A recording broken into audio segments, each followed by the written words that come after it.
সামনে যায় না, এখানে থাকে। এটা হচ্ছে আপনার আজকে আনুমানিক 10টার দিকে আমাদের কয়েকজন বাংলাদেশি আপনার ভারত থেকে আমাদের দেশে তারা আসে আর কি, আপনার কোনো রকম বৈধ কাগজপত্র ছাড়া।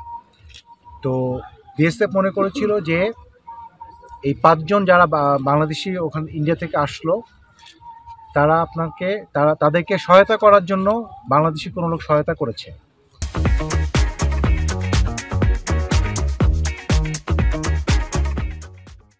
তো তারা আপনার দেখে যে এই আলামিন সীমান্তের একদম কাছাকাছি ছিল, তারা মনে করেছে যে আলামিন মনে হয় পাচারকারে সহায়তা করেছে, পাচারকার্যে তাদেরকে।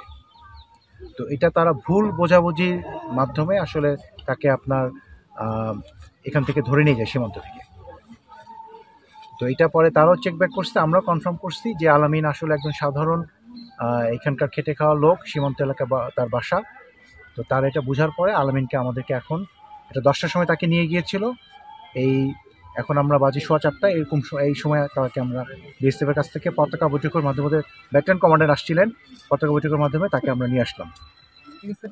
আসলে বর্ডারটা এরকম, আপনার এই এটা আইডেন্টিফাই করাটা খুব ডিফিকাল্ট। ওরা কিছুটা বাংলাদেশের মধ্যে চলে আসছিল।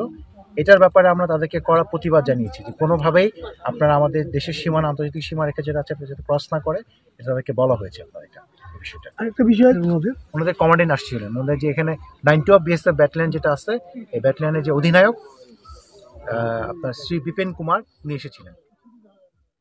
323 পিলারের পশ্চিম পাশে উনি আসে, ওনার জমিতে সার ফেলার জন্য, কাজ করার জন্য আসে।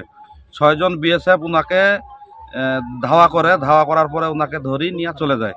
পরে আমাদের বিজিবি ছিল টহলে, ওনারা চিল্লাচিল্লি শুনে আমাদের কাছে আসার পরে বিজিবি সহকারে ওনাদেরকে রিকোয়েস্ট করছে যে ছেলেটাকে দিয়ে দেন, ওরা শুনে নাই। ওই ছেলেটাকে ইয়ারা নিয়ে চলে গেছে, বিএসএফরা নিয়ে চলে গেছে। এইটুকুই, আমরা তাকে সুস্থ অবস্থায় আমরা চাই। এই জন্য আমরা মোটামুটি সকাল 10টা থেকে এখন ওই বর্ডারে আমরা আছি দাঁড়াইয়া, যেন আমাদের ভাইকে, আমাদের এই ছেলেকে ভালোভাবে যেন দেয়। তীব্র নিন্দা জানাই বিএসএফদেরকে যে এরা আসলে এইভাবে কেন আমাদেরকে হয়রানি করাচ্ছে।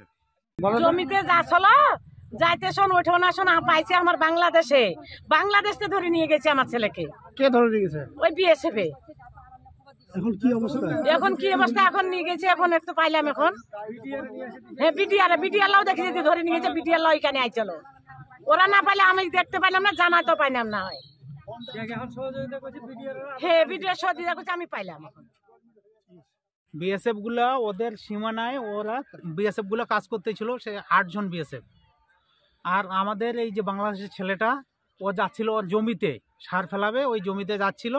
ইতিপূর্বে বিএসএফ গুলো ওর আসে, বাংলাদেশের সীমানা থেকে ঘেরাও করে ওকে টানে নিয়ে যাচ্ছে। যখন চিল্লা পোকরা শুনি, দৌড়ে আসি, দেখি ওকে টানে নিয়ে যাচ্ছে বিএসএফ গুলা। কিন্তু আমাদেরকে মানে যাইতে দিল না আর কি, বাধা দিল। কে বাধা দিল? আমাদের বিজেপি। তারা ভারতে ঢুকে গেছে, ওই জন্য আর আমাদেরকে যাইতে দিল না।